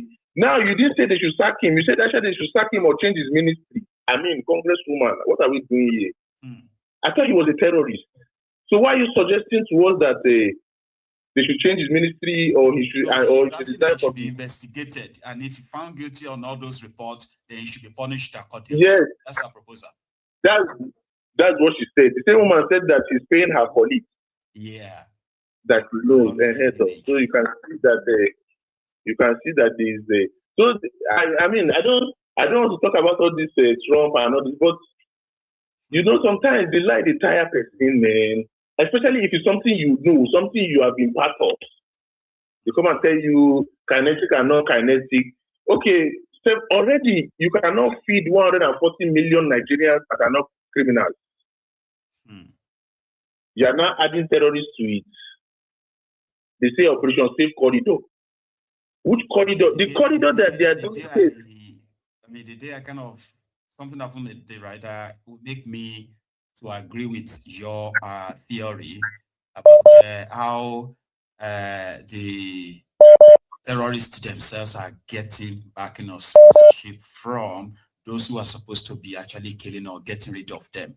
Was when of course, Nigerian army, they were the one publishing breaking news of how ISWAP and Boko Haram terrorists themselves.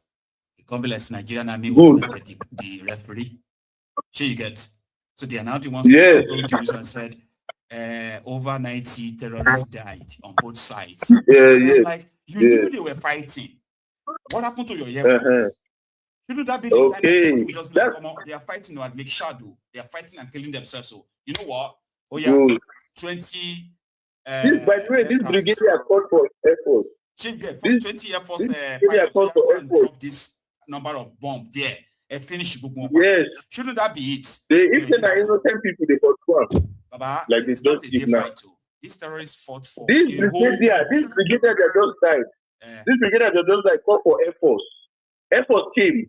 They tell and said they know the same way. They went back. He called again. They came. They say they know the same way. They went back, and that's how he died. How can the general be calling you? They say you know the same way. Like, what are we doing? And then please, Nigerians. How did the terrorists got to him before the Nigerian? I mean, and he was meant to be communicating with his own. I don't know whether you want to try this because you are in the UK, but maybe you can do it covertly. Enter TikTok. You go chat with bandits. You go chat with Boko Haram. Wow. They do give away. Wow. So it's not. I see they're not hidden. They are not hidden. Everybody knows where. Civilians know where they are. Thank you so much. They are not hidden. And then let me land on this last point. I beg. More I know they depend on these foreigners. 200 American soldiers came here. If it's you, where will you send them to? Well, no. You send them to all the places that are Arabic. They carry 100 of them and took them to Bauchi. What was happening in Bauchi that they will take 100 of them to Bauchi? And then they scatter the rest all over. They are the ones considering these things. In other days, they had their drone base there 15 years. Niger, they never made progress. Now, French, they have infiltrated. So the French captain, Navy captain, is going to see the president on daily basis on defense matters.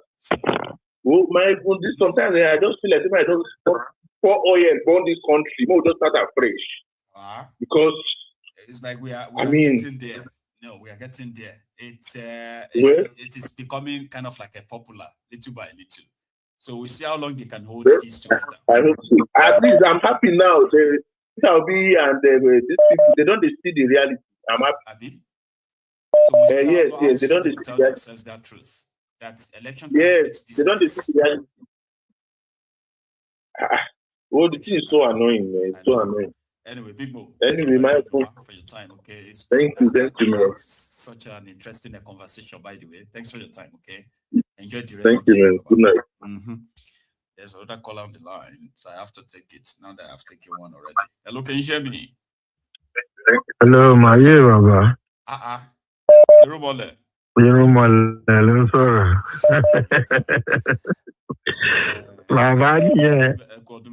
How are you, Baba? I could Ade, Baba. Well, I am here surviving. How my children are doing there? Well, they are there. They are coming over this week. Now, that be my first priority to ask. I know, Baba. Thank you very much. How you do? You do fine. I'm managing. I can't complain. Baba, thank God. Thank God. See, listen, I want to accept not too much about. My dad yesterday I tried calling. You see all these election, all these things, all of us know 100% about that is not going to save Nigeria.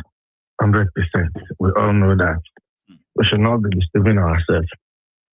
You understand me? You know, say me and Ulu Baba will see for Nigeria.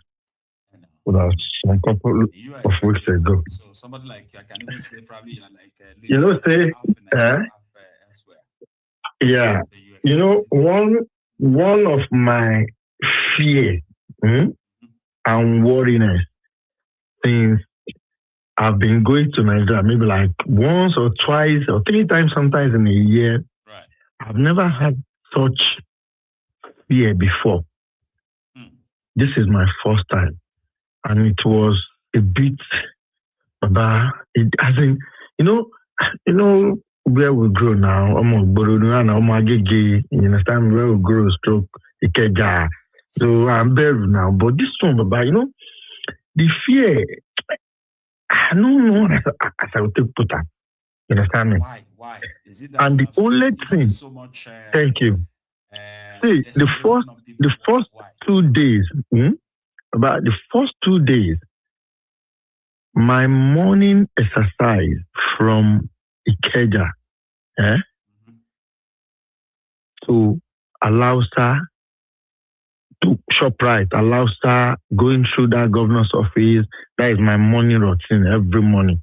I make sure I do between 10,000-12,000 steps every morning myself. Right. But for the first time, the rate of young peoples, both male and females, young boys and girls on drugs in Nigeria, Baba, is the serious pandemic. Wow. Baba, you did talk time, but you see, this one, as in, it got to a stage. The third day, difference between reporting things and seeing it. You see, the third day, I was forced to beg my security guard for Ikeja. You know, we are this guy. I'm not going to disclose them. You understand me? Make it follow me. Make we go do exercise together. Like you are worried. Believe me, because concerned. I was really worried because one is, you see, me being on my shorts and my vest. You understand me? With my phone on my hands. You understand me? Normally, you know, say, will they look different when first enter Nigeria, you know what I mean? For the first head. And the way they look at you boys and girls, they are always on drugs. Everywhere you go, at the bus stop, along the road, they are just standing, looking like this. They are junkies everywhere. See, I was like, along between Ikeja, Awolowo, down to Alausa, which is governor's office. You see, the worst one is that Lagos State tax, tax office, tax force. That Lagos State tax force. You know where Tinubu mother? Yeah. You know where Tinubu mother has house before ShopRite? There's one street. Yeah. There's one street. Yeah. No. If you are going to ShopRite, There is one street before ShopRite, adjacent ShopRite. Right. You can't drive in, but you can only drive out. That road will take back of Lagos State Task Force. That is where the state Tinubu mother was living before she was late. Right, okay. That street. That is where you have this Lagos State government task force. Every morning when I'm doing my exercise, you are passing there, they are sitting down there, drinking ogogoro, smoking weed. Police officers with guns. Baba. Now those one, with young guys there in the morning, I swear to God, early in the morning, because every morning between after 7 o'clock. So who are going to actually put that Baba, the government? You know when me and Oluwo see photo in street, I was forced to speak out to Oluwo that Oluwo, I was really worried about this trip this time around. Normally my trip, I don't usually do my exercise almost every day, you understand me? And it is not like that. As in, see, young boys and girls, they are always on drugs. Early in the morning, Baba. Junkies everywhere, Baba. Everywhere, Monday, Abalaga. In those days in Nigeria now, if you go see a person where they run mad, don't get sponsored, old people, maybe now one person in like 2-3 roads, you know, so they pass like 3. You go this hard self. No be. I said this if bus stops where them build, I swear to God, between our law wait to allow start the governor's office, all the bus stops there, you go see them sitting down there in the morning. You don't see. That is why when they talk of say this Gen Z. This obedience. I'm not a supporter of Buhari and Tinubu or Obi or anybody or any of them. You know me. I'm not sending any of them. I'm not sending any of them message. You understand me? When they are talking about all these Gen Z, the obedient, the young people, I now sit down and look at, okay, are these the next generation they are talking about? No, this can't be. Maybe you should just limit it to that, When I saw that thing, sorry to cut you, Baba. Political movement, they are different, and if you kind of, you know what I mean. So we can't link. Yeah, I know. Drug and what have you that we are discussing. No. I'm not linking it to drugs. I'm just saying. Right. I'm not saying the Gen Z, the generation. You understand me? Misunderstand you at all, based on that. No. I understand what you're saying. Always yeah. Sensitive, right? But go on, Baba. Yeah. So I was just looking at it in this angle that okay, now we are talking about the generation, the what they call it, the young ones, they are the ones that will take over. Are these the ones that will take over? Obviously not. Because the drug in Nigeria, the drug abuse in Nigeria is a serious pandemic. Yeah, there's a drug pandemic in Nigeria, okay?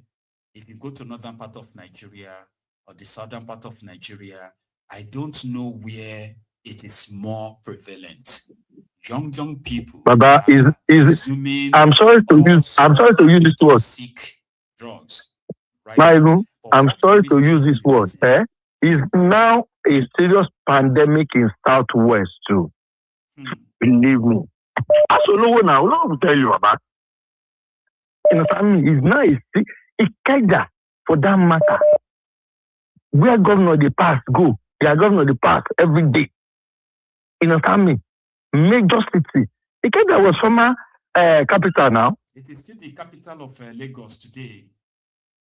Ikeja is not just any area. It wasn't supposed to just be any area, but of course, it is what it is. Baba, I no go lie for you. That thing, it put fear for my mind, though. Seriously, I'm telling you, it really put fear for my. No.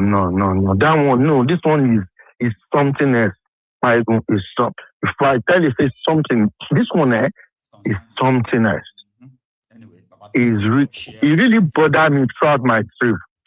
So, Baba, now when I see that video where you play for Edo, you know, those people, they know they're wrong. Go. If that thing is really working, the cost and all those things, if it's really working for them in Edo State, you understand me, fine. I'm happy for them. Believe me. it is a serious because the thing is serious. Thank you very much, Baba. We will talk some other time, eh? Thank you very much. Okay. Okay, have a nice evening. My regards to my children, eh? Okay, thank you. Okay. Bye. And the pandemic of drug abuse and all of that is so much that I've seen videos. I just don't know that it is that more or less like at the pandemic level. See, my time is almost up. In fact, it is up. I'll take this. Just to balance it, okay? If that thing is really working, in court and all these things. Hello there. Can you hear me? Yeah, Marego, how are you? I am very well, sir. How are you? Yeah, this is Adeza from Edinburgh.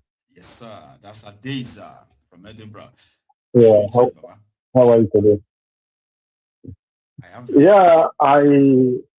Okay. I say now that the Supreme Court has refused to deliver judgment, it simply means they did not get clearance from Tinubu and APC. And that case is don't get leg according to Nigeria with that. So you see how they will turn everything at the end. They will destroy the judiciary will finally destroy ADC. But whatever they do, I think they are actually moving toward revolution. Understand? Because it's inevitable from what is happening. By the time they do whatever they want to do, one day it will just happen unexpectedly. Because now that the judiciary is supposed to do something, the Supreme Court simply means the Supreme Court has not get clearance from APC and Tinubu government. So when they get the clearance, they will tell them what Tinubu want them to know. Yeah. Secondly, the issue of the insecurity in Nigeria. You see, the people who are meant to eliminate the terrorists, the police is by their side, in bed with them. The army are in bed with them. To make the matter worse, their men are being killed on a daily basis. The number of police that are being killed by this notorious gang, the number of armies that are being killed by this notorious gang, the same army is in bed with the terrorists. If one will now say that the Nigeria army is a terrorist, one will not be proved wrong.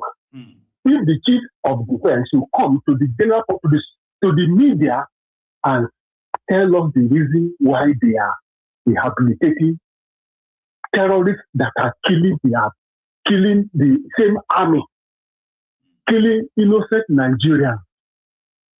I don't know when the army has become God to forgive sin.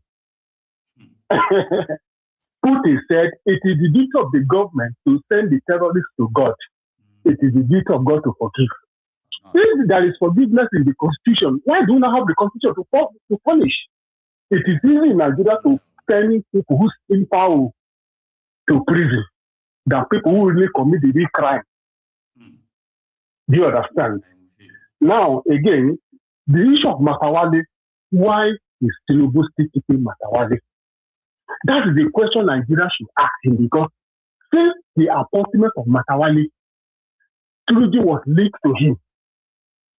Till today, all the reports have indicted Matawale. Tinubu is still keeping him. Why is Tinubu keeping him if he really wants to end terrorism in Nigeria?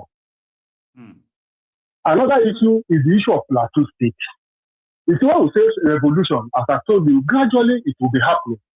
I saw in the clip yesterday how the women came to chase or to fight with the soldiers in the checking point. That back alive is a place I passed when I was in Plateau always.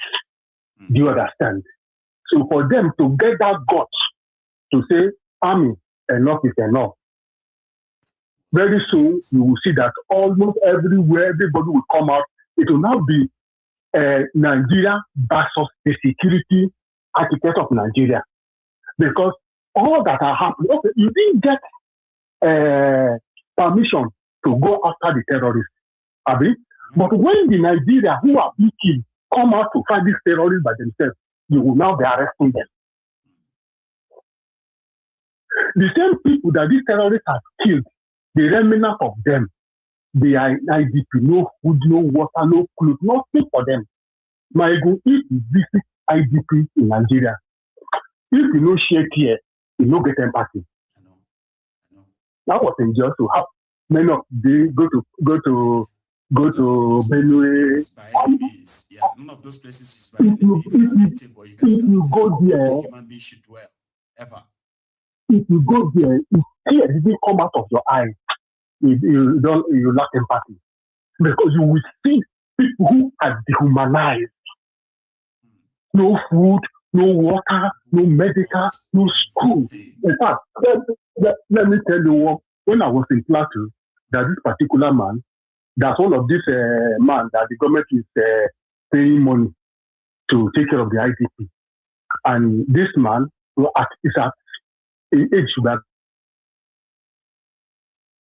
he know how to drive. The guy told us the story. He's now living with this man that is government is now paying to take care of the terrorists, one of the DG that giving money by the government to take care. So they now brought him and his family now living in his office, very close, opposite where we have shop. The man tell us his story. You understand how everything happened in Goza there. The man became useless to himself. And anytime they are going to IDP, you know what happens? After they have the so-called DG, they have collected billions and trillions of naira from government. They will now, we don't do it every day. They will now use moodles of this is what they call moodles. Then they take the sell food. They will now cut it. They will now measure it on what's more mega like this. They will go and serve them. That's what they will eat for the rest of the month. Yes. It's what I saw, not somebody told you. Do you understand? It's something I saw, not that somebody told you. So look at this. The same army have the gut to be using taxpayers' money to be feeding these people. If I want to say the Nigerian army is a terrorist itself, it is not a mistake. It's not a serious of punk. Now it is now between Nigeria and the security aspect of Nigeria, because they have all that takes to eliminate these people, but rather they come to the general world and say they are taking care of them with taxpayers' money. So I think Nigeria should wake up. I know it's not easy to fight the oppressor in Nigeria. I know it's not easy. My ego is not easy. They will kill you, they will destroy you. But if everybody come out, how many would they kill? Let them kill everybody and let them stay. Akpabio get mouth to say that until the elections come and go, insecurity will not end. That's what I said. And it's walking around the street every time. Terrorists now speak boldly in the social media. They can't trace a bandit, but they can trace me and you if we talk. That's right. So I do not say government is not involved. Government is involved, 100%. But I also want to ask, what is the value of America now in Nigeria? That's what I don't know. Do you understand? Because the people they deployed to that side, if they really wanted to help Nigeria, what impact have these people made in the last 2-3 months they are there? It's getting worse. They have no impact. They will not make impact. I'm not surprised. Not there to fight. So they are just observing. I don't understand that arrangement. But they said they are just there to advance Nigeria on technicalities and all of that. They are not there to fight at all. They're not in Nigeria to fight. They are put on ground. So I don't understand that kind of arrangement. The issue, I'm telling you, my grandma said sometimes when I look, the type of message we get from home every day, the fear, do you understand? The hunger. One man is defending nonsense budget on you as a show. Because he's eating his drink, he doesn't know how ordinary Nigeria feels. In the last 1 week, I have gotten more than 20 calls from people regarding medical. Michael, I don't know how the place is going to survive. I don't know how it's going to survive, but we should be reminding ourselves of what sometimes we take for granted, and then what our people are also going through. We should be reminding ourselves. Maybe in that case, right? Yeah. Some of us will eventually understand what is at stake and do what is right. But we just have to keep reminding ourselves. All right? Adeza, thank you so much. Thank you, my brother. You have a good evening, sir. Okay? Good one. So my time is up. And I'm going to say thank you to every one of you tonight. I am going to see you another time. But please do me that honor. Like the broadcast, share it, and even subscribe to the channel if you haven't done any of that already. But if you have, don't do it again. Just join me another time. It's going to be a good night. From here, Udaro.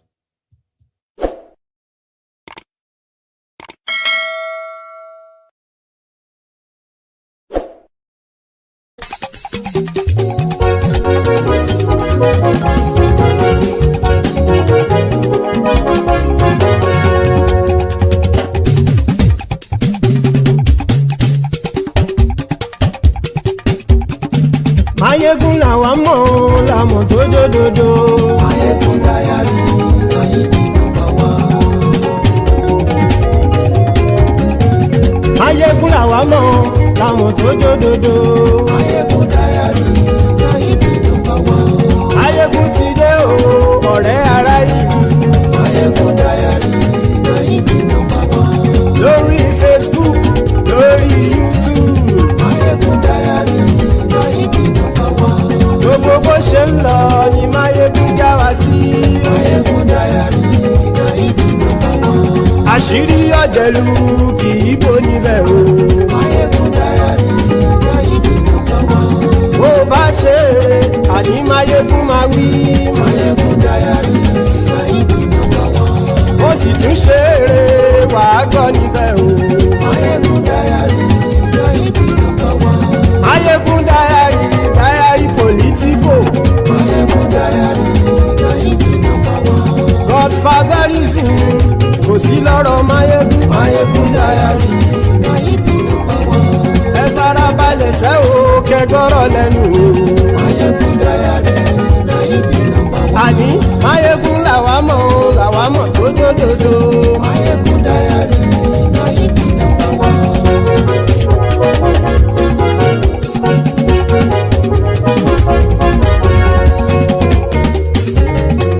Àní ẹ̀sùn ràkì.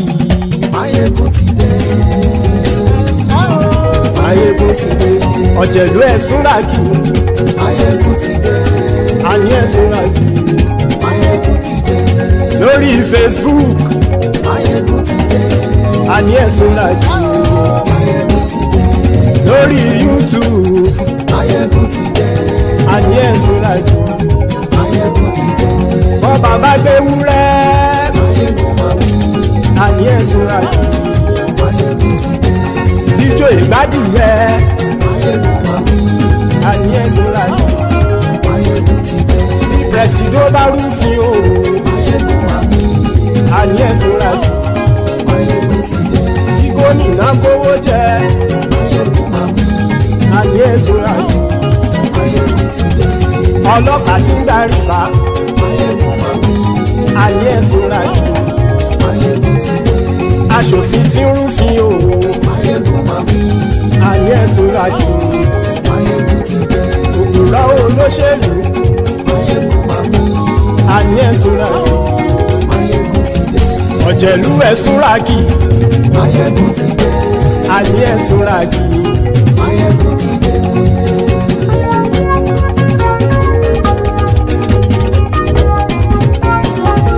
Mayegun ti dé. Gbogbo ọ̀jẹ̀lú ẹ̀sùn ràkì. Mayegun ti dé. Gbogbo ọ̀jẹ̀lú ẹ̀sùn ràkì. Ṣùgbọ́n ní bá ti ṣe èyí tó yẹ kí wọ́n ṣe, ọmọ bá dèrò ní fi wọ́n níran o. Mayegun ti dé. Gbogbo ọ̀jẹ̀lú ẹ̀sùn ràkì. Mayegun ti dé. Gbogbo ti ṣe yìí tó yẹ kí wọ́n ṣe ọmọ bá dẹ́rọ̀ ò ní fi wọ́n níran. wọ́n fowó bẹ́ẹ̀ o Máyégún ó sọ pé wọ́n ò bẹ́ẹ̀ bẹ́ẹ̀. wọ́n fowó bẹ́ẹ̀ Máyégún ó sọ pé wọ́n ò bẹ́ẹ̀ bẹ́ẹ̀. oníkan ṣáàtì ṣe yìí tó yẹ kí wọ́n ṣe fáwọn ará ìlú tó gbé wọn débẹ̀ o àyè. Máyégún ti dé gbogbo ọ̀jẹ̀lú ẹ̀ súnra kì. Máyégún ti dé gbogbo ọ̀jẹ̀lú ẹ̀ súnra kì. ṣùgbọ́n ní má ti ṣe yìí tó yẹ kí wọ́n ṣe ọmọ bá dẹ́rọ̀ ò ní fi wọ́n níran. kì máa yí ṣe eré ọ̀rọ̀ yìí kì í ṣe ẹ̀fẹ̀. kì máa yí ṣe eré ọ̀rọ̀ yìí kì í ṣe ẹ̀fẹ̀. ẹni bá ti lè lẹ́bọ̀ lẹ́rù o ọmọ bá dèrò kàṣà ìtú wọn síta. Máyégún ti dé gbogbo ọ̀jẹ̀lú ẹ̀ súnra kì. Máyégún ti dé gbogbo ọ̀jẹ̀lú ẹ̀ súnra kì. ṣùgbọ́n ní má ti ṣe yìí tó yẹ kí wọ́n ṣe ọmọ bá dẹ́rọ̀ ò ní fi wọ́n níran. tẹnitẹni ọmọ Máyégún ọ̀rẹ́ ara ìlú mọ̀mọ́ ni mo fọlọ́hún ṣọ́ ẹ̀ bá kìlẹ́bù. lóòótọ́ olódodo ìlú ọ̀tá ìlú mọ̀mọ́ ni ìwọ ṣá máa ń ṣọ́ra kò sì mọ́ bẹ̀rù. bọ́tà ń lè rí bóníṣègùn lé káwọn mọ̀mọ́ fi ṣera wọn ni ó ti dẹrùn tí wọn ò gbọ́dọ̀ sì mọ́ bẹ̀. èèpo ọ̀bọ lọmọ bá dérò tàjẹ́ ò gbọ́dọ̀ jẹ́ ó ti dọba lórí àbínú ẹni kò sì mọ́ bùyà. àìsíwọ́lu ní ẹnìkẹ́ ìgbódì ẹyin lábàrá o ó kó ẹni tó bá dán o àkàmù. Máyégún ti dé gbogbo ọ̀jẹ̀lú ẹ̀ túnra kì. Máyégún ti dé gbogbo ọ̀jẹ̀lú ẹ̀ túnra kì o. ẹni bá ti ṣe yìí tó yẹ kí wọ́n ṣe ọmọ bá dèrò òní fi wọ́n níran o. Máyégún ti dé gbogbo ọ̀jẹ̀lú ẹ̀ súnra kì. Máyégún ti dé gbogbo ọ̀jẹ̀lú ẹ̀ súnra kì. ṣùgbọ́n ní má ti ṣe yìí tó yẹ kí wọ́n ṣe ọmọ bá dẹ́rọ̀ ò ní fi wọ́n níran.